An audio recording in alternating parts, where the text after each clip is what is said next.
Bonjour à toutes, bonjour à tous. Alors aujourd'hui, on va parler du primordial numéro 2, qui est de bouger, donc la capacité de se mouvoir, et prendre conscience ensemble de son importance pour être et rester en bonne santé.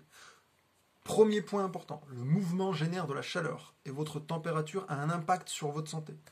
Deuxième point, notre corps est entièrement recouvert de muscles.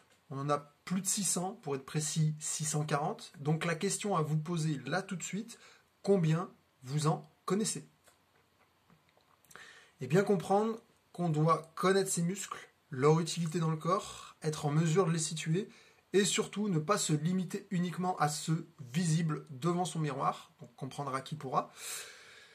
Troisième point, on ne se sert jamais d'un seul muscle à la fois. Votre langue, à elle seule, elle contient 14 muscles. Donc c'est un exemple simplement pour mettre en évidence que votre entraînement doit être réfléchi, diversifié et complet. Quatrième point, le cœur commence à bouger le jour de votre naissance et s'arrêtera uniquement le jour de votre mort. Ce qui correspond à environ, grosso modo, 2 milliards 900 millions de battements. 2 milliards 900 millions de battements dans toute votre vie. Parfois il bat vite, parfois doucement, mais il n'a jamais de crampes musculaires.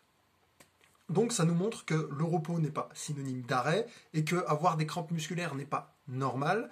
Donc si vous en avez, c'est soit que vous êtes déshydraté, soit que vous avez des carences, soit que votre entraînement musculaire il a été trop intense, ce qui signifie que votre corps a subi un effort supérieur à ce qu'il est capable de supporter.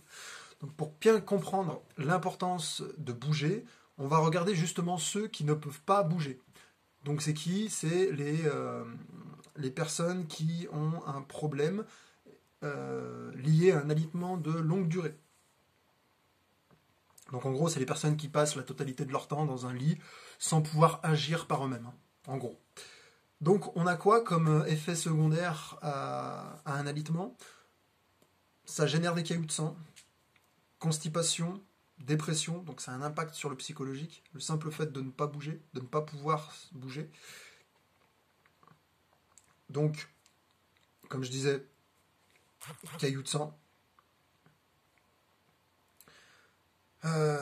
constipation, dépression, escarre, fragilité osseuse, faiblesse musculaire et raideur articulaire. Ça veut dire surtout que si vous bougez suffisamment tous vos muscles, vous aurez une meilleure circulation sanguine, un transit intestinal plus efficace, une meilleure santé mentale, des os plus solides, des muscles robustes et une souplesse articulaire beaucoup plus grande. Rien que ça. Donc en conclusion de cette vidéo, bougez régulièrement il faut bouger régulièrement. S'il y a une reprise d'activité, elle se fait en douceur, par palier, par étape.